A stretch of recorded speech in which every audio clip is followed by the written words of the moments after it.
नमस्कार दोस्तों, कैसे हैं आप सभी। उम्मीद कर रहा हूँ बहुत अच्छे होंगे। और पिछला लाइव यूट्यूब पे अपना हुआ था जनवरी में, तकरीबन 20 जनवरी के आसपास, है ना।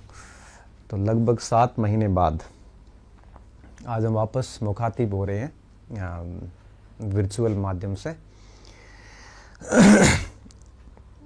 उस समय लाइव आया था अध्यापक भर्ती परीक्षा को लेके, ठीक है। आज लाइव आने के पीछे कोई खास कोई मकसद नहीं था।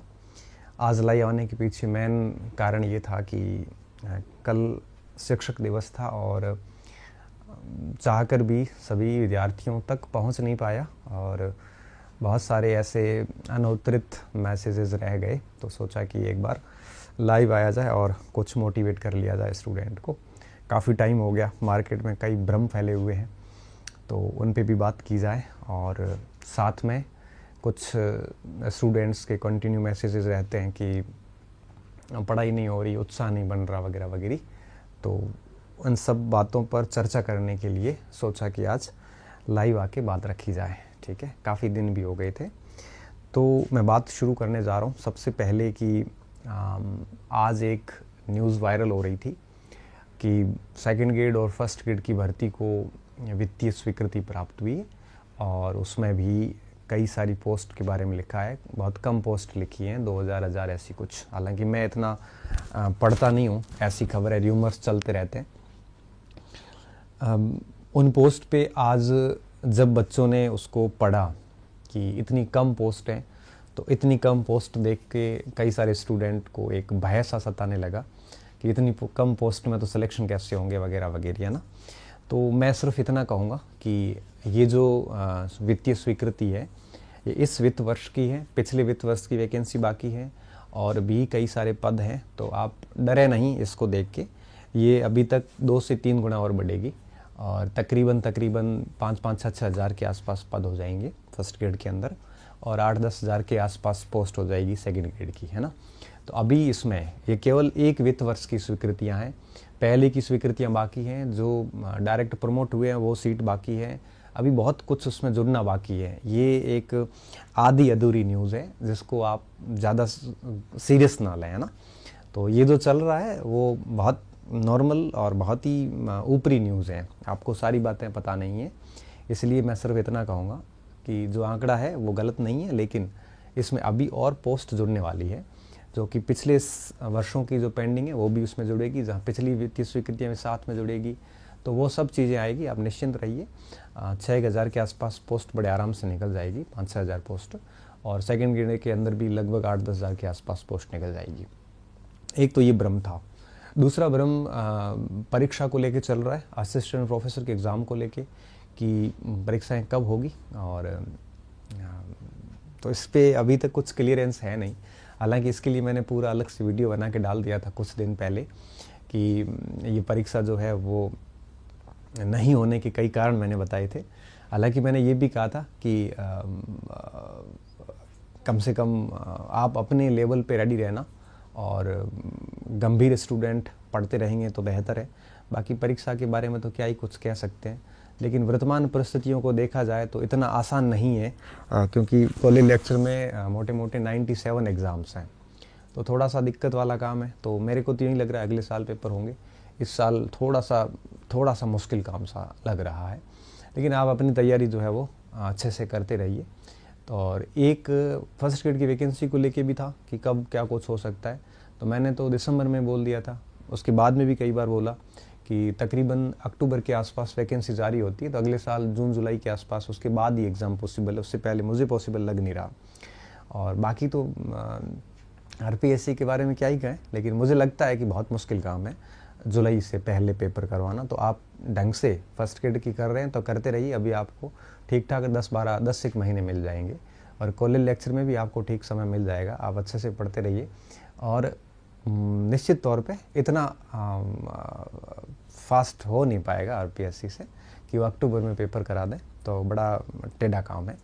फिर भी आप अपनी तैयारी को जारी रखें और जो योग्य नहीं हो पा रहे हैं और जिनका कोर्स वगैरह पूरा नहीं हुआ प्रोफेसर का, तो वो भी आप उम्मीद रखें कि डेफिनेटली आगे जाएगी। और जो थर्ड पेपर की बात है, तो वो अध्यापक की जो बात है, उसमें अभी तक कोई ऐसी गुंजाइश है नहीं कि हाल फिलहाल वैकेंसी की, लेकिन 24-25 में सारी कुछ चीज़ें होने वाली, ये तय बात है। ठीक है, तो ये कुछ बातें थी, कुछ भ्रम थे मार्केट के, और कोशिश करूँगा कि ये भ्रम आपके न रहे। इतना कुछ जो मेरा कुछ एग्ज़ाम था वो मैंने बता दिया। अब एक सबसे महत्वपूर्ण प्रश्न ये था कि जब परीक्षा नज़दीक नहीं होती है और जब आसपास एग्ज़ाम ना हो, और तब एक सबसे बड़ी दिक्कत ये आती है कि एक नियमितता नहीं बन पाती स्टूडेंट की, कि उस नियमितता को कैसे बनाया जाए। सबसे बड़ी दिक्कत ये आती है। तो नियमितता बनाने के लिए कोई अलग से प्रयास नहीं करने पड़ते हैं। तो हमें सबसे पहले कारणों की तलाश करनी होती है कि क्या ऐसे कारण होते हैं जिसकी वजह से नियमितता बन नहीं पाती। बेसिकली सबसे बड़ा जो कारण है मार्केट का आज का, वो ये है कि बच्चे भटकाव में बहुत हैं, है ना। जब भटकाव होता है, अब भटकाव के कई कारण हैं, है ना। भटकाव के कई कारण होते हैं, सब चाहे वो आपके विभिन्न सारे स्रोतों की अधिकता भी भटकाव का कारण होती है। हम जितना ज़्यादा लोगों को सुनते हैं वो भटका देते हैं, आसपास के लोग भटका देते हैं। आजकल लाइब्रेरी कल्चर भी नेगेटिव नुकसान एक प्रकार से देने लग गए हैं। लाइब्रेरी में भी लोग इस प्रकार के डिस्कशंस करते हैं, तो ये सारी चीज़ें भटकाव पैदा करती है, और जब भटकाव पैदा होते हैं तब आपकी निरंतरता टूट जाती है। तो मैं आपसे सिर्फ इतना ही कहूँगा कि जब भी आप पढ़ाई करते हो तो विभिन्न प्रकार के भटकावों से दूर रहें, और इस हेतु विभिन्न प्रकार के डिस्कशन से बचें। जितना ज़्यादा आप डिस्कशन से दूर रहोगे, जितना ज़्यादा आप मार्केट से दूर रहोगे, उतना बेहतर रहोगे। यकीन मानिए, आप 6-7 महीने, 8 महीने, 10 महीने अगर ये सोशल मीडिया से दूर हो जाते हैं, या ये नकारात्मक लोगों से अगर दूर हो जाते हैं, तो कोई फ़र्क नहीं पड़ेगा, है ना। आपको कुछ भी नुकसान नहीं होने वाला है। बेहतर ये है कि आप उनसे दूर हो जाइए और इस भटकाव से बचिए। पहली बात तो ये है। दूसरी बात ये होती है कि आपके लक्ष्य तय नहीं होते हैं, है ना।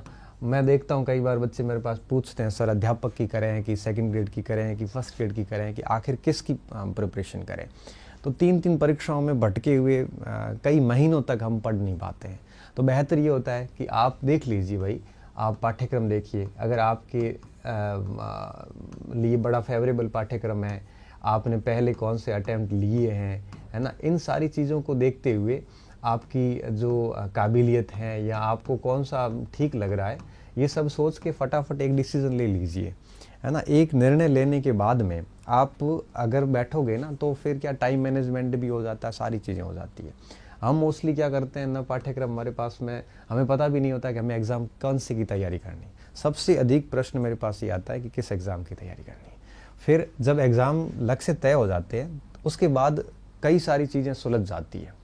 तो लक्ष्य तय होने के बाद में आप जो है वो आपकी उस रिलेटेड आपकी पाठ्य सामग्री का चयन कीजिए, और इस हेतु आप बिल्कुल कंफ्यूज ना हो कि क्या पढ़ना चाहिए क्या नहीं पढ़ना चाहिए। 2-4-5 लोगों को सुन लो, और उसके बाद में एक लिस्ट बना के और उसके अनुरूप पूरी पाठ्य वस्तु लाइए, और उसके ऊपर आप बैठ के तैयारी शुरू कर दीजिए। देखो शिक्षक क्या कर सकता है, हम लोग क्या कर सकते हैं।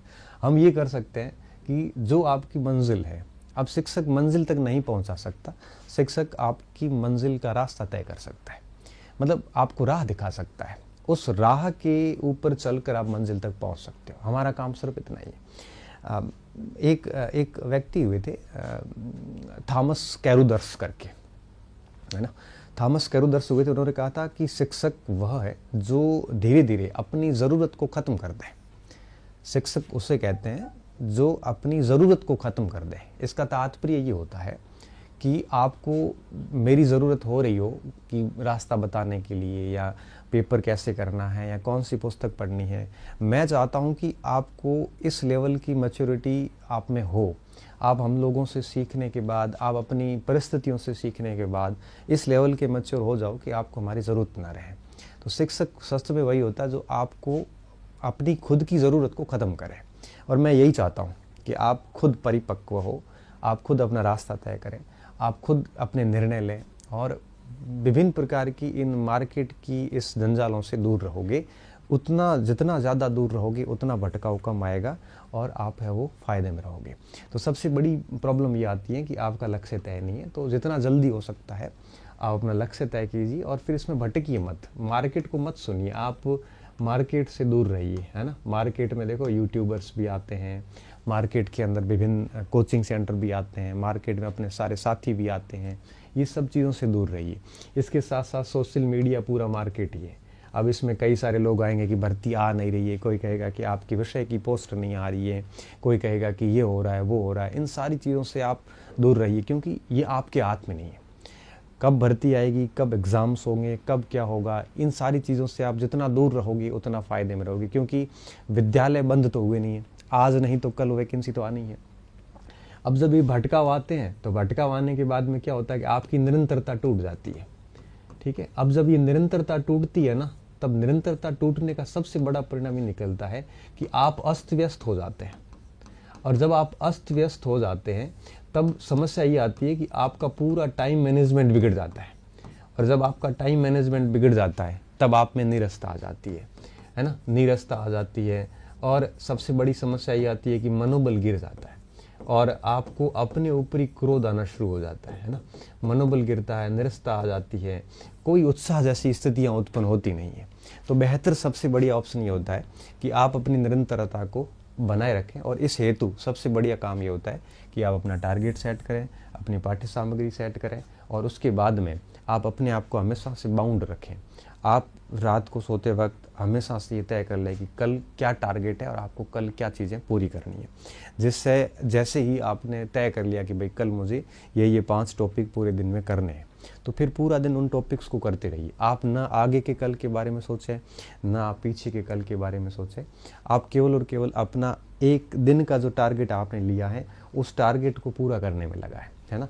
जिस तरह से आप डेली इसी तरह से टारगेट के रूप में चलते रहोगे तो निश्चित तौर पे ये निरंतरता कभी नहीं टूटेगी। ठीक है, बीच बीच में ऐसे अप्स एंड डाउन आते हैं, अप्स डाउन आने भी चाहिए, क्योंकि जब अप्स आते हैं और डाउन्स आते हैं दोनों अच्छी स्थितियाँ हैं। अगर आप दोनों एक्सट्रीम कंडीशन में, मान लो कि कई बच्चे ऐसे होते हैं जिनको ये मान लिया जाता है कि मेरा सिलेक्शन नहीं होता, मेरा नहीं होगा, तो भी बहुत ख़तरनाक स्थिति है, इसमें आप बहुत ज़्यादा डिप्रेस्ड हो जाओगे।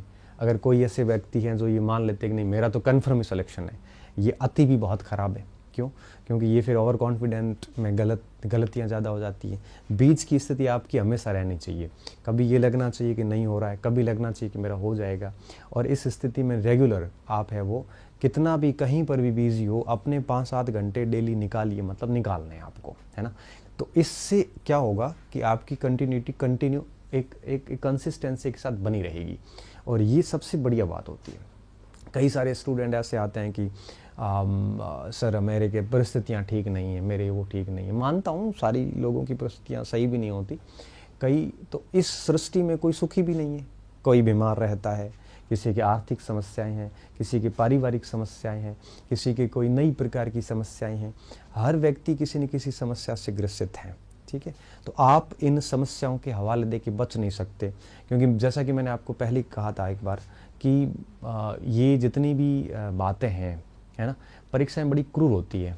और OMR शीट जब मशीन में जाती है ना, तो वो ये नहीं देखती कि किस समस्या से ग्रसित हैं। आपको पढ़ना ही होगा, नहीं पढ़ोगे तो आपके स्थान पे कोई और आ जाएगा, तय बात है ये। आप कभी भी ये कह के बच नहीं सकते कि भाई मेरी हालात ठीक नहीं है, हालात तो कईयों के ठीक नहीं है, पढ़ना ही होगा।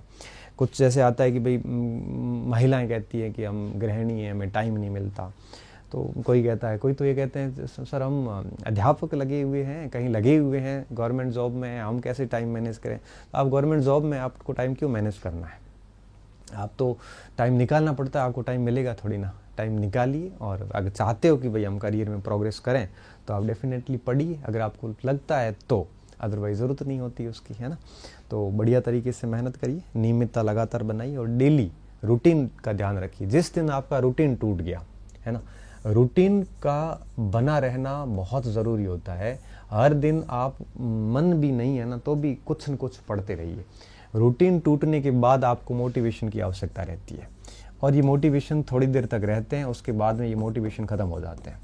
अभी प्रेरणा जो है वो तभी आवश्यकता होती है जब रूटीन नहीं रहते। जब आपके अंदर रूटीन है तो अब मोटिवेशन की ज़रूरत पड़ती नहीं है। तो बेसिकली प्रयास ये कीजिए कि आप अपना रूटीन हमेशा बनाए रखें, हर दिन 4-5 घंटे 6 घंटे जो आपकी स्ट्रेटजी है उसके अकॉर्डिंग कंटिन्यू चलते रहें। बाकी बहाने बनाने के लिए कोई ज़्यादा प्रयास नहीं करने पड़ते, वो आप आराम से बना सकते हैं, कोई दिक्कत नहीं है।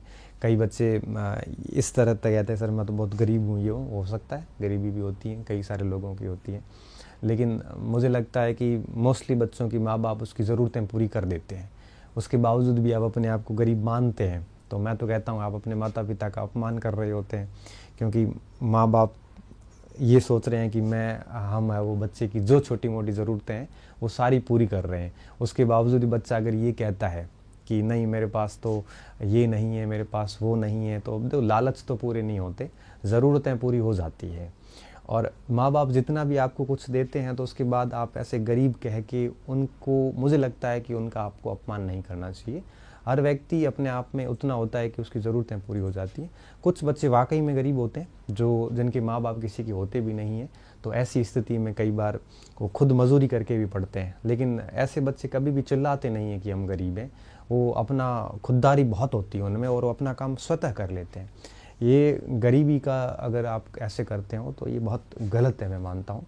और सारे व्यक्तियों की समस्याएं होती है, आप उनके लिए भी इस तरह से निरर्थक रूप से परेशान ना हो तो बेहतर है।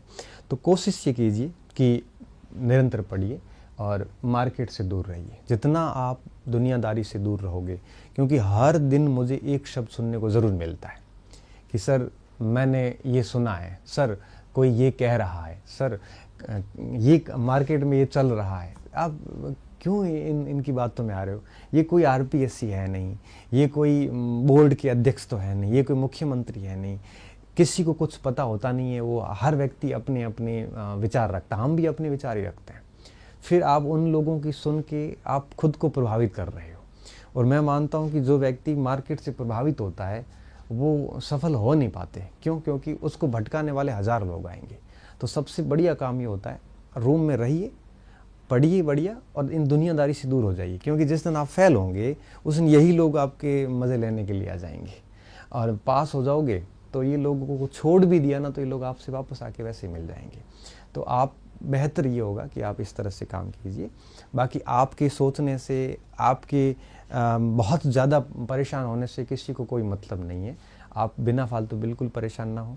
चुनावी साल है, सारी वैकेंसीज आएगी, फर्स्ट ग्रेड की आएगी, सेकंड ग्रेड भी आएगी, अध्यापक की भी आएगी, प्रोफेसर की चल रही है, आगे एक एसआई की वैकेंसी भी आएगी, और आरपीएससी जो है वो सारी वैकेंसी जारी करेगी, और सब में अच्छी खासी पोस्ट वगैरह है।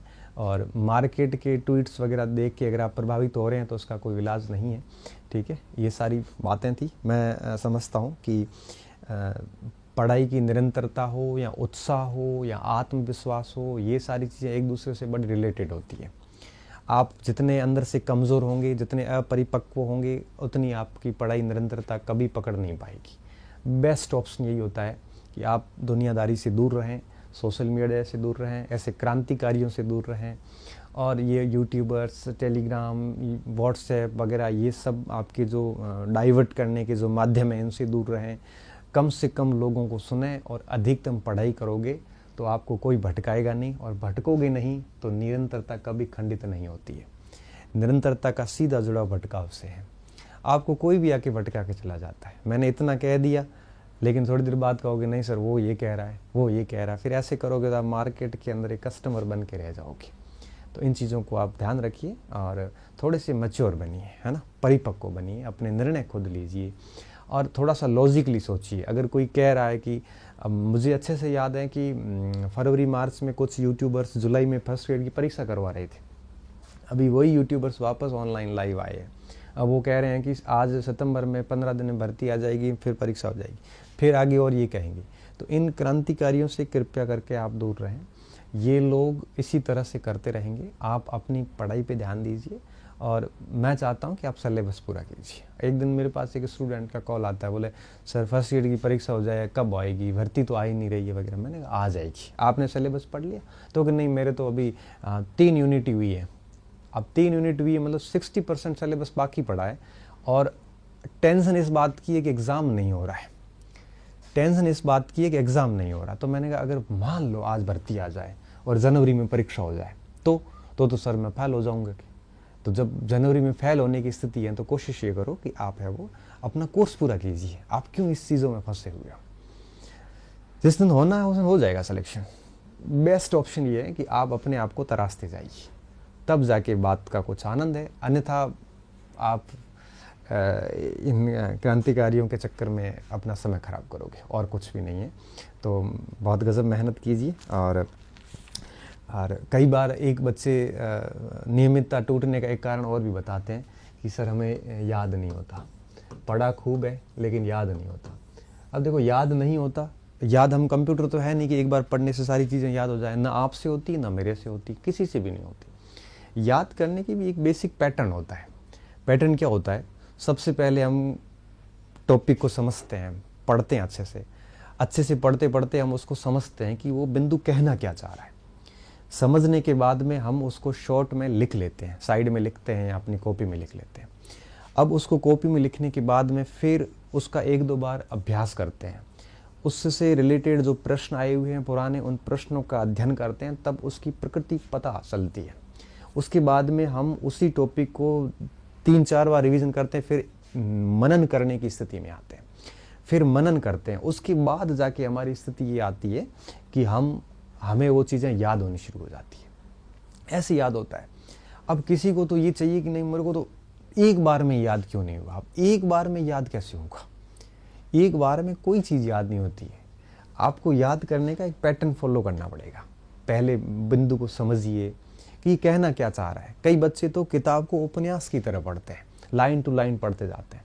अब वो लाइन टू लाइन पुस्तक को आप 1 नहीं 20 बार पढ़ लो, याद नहीं होगी।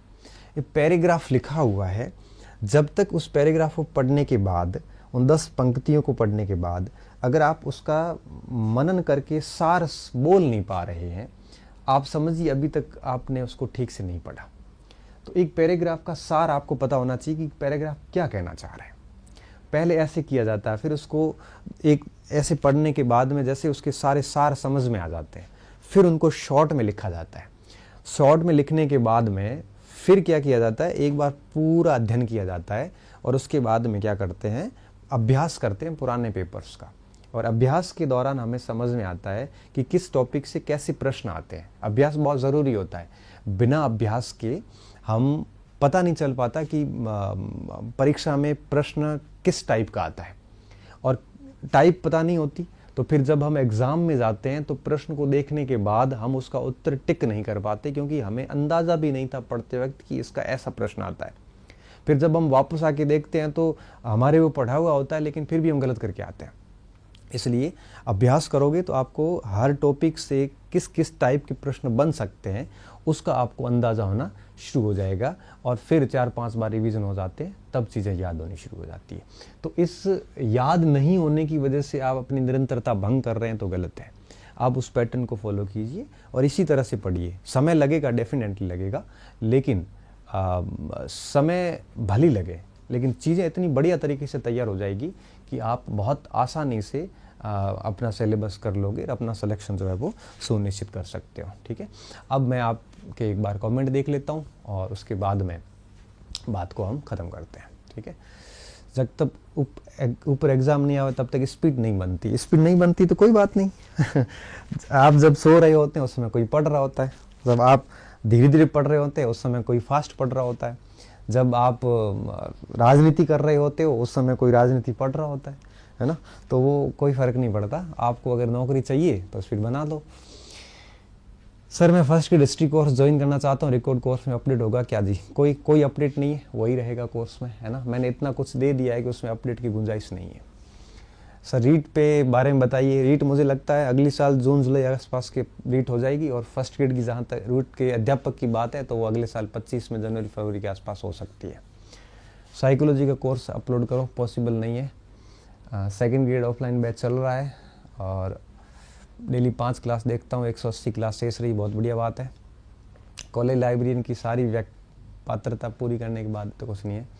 एपी के एग्ज़ाम का मैंने बता दिया, पोस्ट के बारे में मैंने बता दिया स्टार्टिंग के अंदर ही, और कमेंट्स बहुत फास्ट है, मैं फिर भी कुछ देख पा रहा हूँ तो वो बता पा रहा हूँ। ये ऐसा एक एग्ज़ाम के बारे में ऐसा कुछ है नहीं, अभी भी मार्केट में यूँ ही माहौल ही बना हुआ है। चलो बात को ख़त्म करते हैं और ठीक ठाक तरीके से बढ़िया तरीके से मेहनत करते जाइए। खाली टाइम है, वैकेंसी अभी आएगी, परीक्षाएं लेट हैं, तब तक मैं मानता हूँ कि आप ठीक से तैयारी करोगे तो सिलेक्शन ले लोगे। और कोई भी ऐसी परीक्षा है नहीं वन डे एग्ज़ाम जो 6-7 महीने तैयारी करने के बाद पास नहीं होते। सर नींद ज़्यादा आती है, क्या करूँ? नींद बेटा, बेरोज़गारी में नींद ज़्यादा आना लंबी बेरोज़गारी का सूचक है। तो नींद ज़्यादा आती है तो लेते जाओ, कोई फ़र्क नहीं पड़ेगा, क्योंकि आप नींद लोगे तभी कंपटीशन कम होगा, है ना, नहीं तो कंपटीशन बढ़ता जाएगा। विश्व इतिहास के नए वीडियो कब डालोगे और इतिहास दर्शन के कब डालोगे? तो विश्व इतिहास और इतिहास दर्शन की वीडियो जो है वो मैं डालूंगा आपके नवंबर के आसपास। तब तक मेरा प्रोफेसर का बैच कम्प्लीटली पूरा हो जाएगा उसके बाद, ठीक है। तो सभी को एक प्रकार से शुभ रात्रि। मैं बहुत अच्छा हूँ, आप बच्चे पूछ रहे हैं। शिक्षक दिवस का तो वैसे आपको बता ही दिया है, तो शिक्षक दिवस तो अब ठीक है, आप सभी भावी शिक्षक हैं और आप सभी शिक्षक बनने वाले हैं आगे, तो ठीक है, आप बात यहीं ख़त्म करते हैं। अच्छे से पढ़िए और आगे कोई इम्पोर्टेंट मुद्दा हुआ जहाँ मुझे लगेगा कि लाइव आना चाहिए तो मैं वापस लाइव आऊँगा, और बार बार डेली लाइव आके मैं आपका समय ख़राब नहीं करूँगा, क्योंकि मेरी ऐसी आदत नहीं है कि हर दिन लाइव आऊँ और आपको भटकाता रहूँ, ऐसी आदत नहीं है। आप पढ़िए, अभी हो सकता है कोई नया मुद्दा नहीं मिला तो 2-3 महीने बाद फिर लाइव आ जाएंगे, ठीक है। बहुत बहुत धन्यवाद विद्यार्थियों, अच्छे रहिए, मस्त रहिए, पढ़ते रहिए और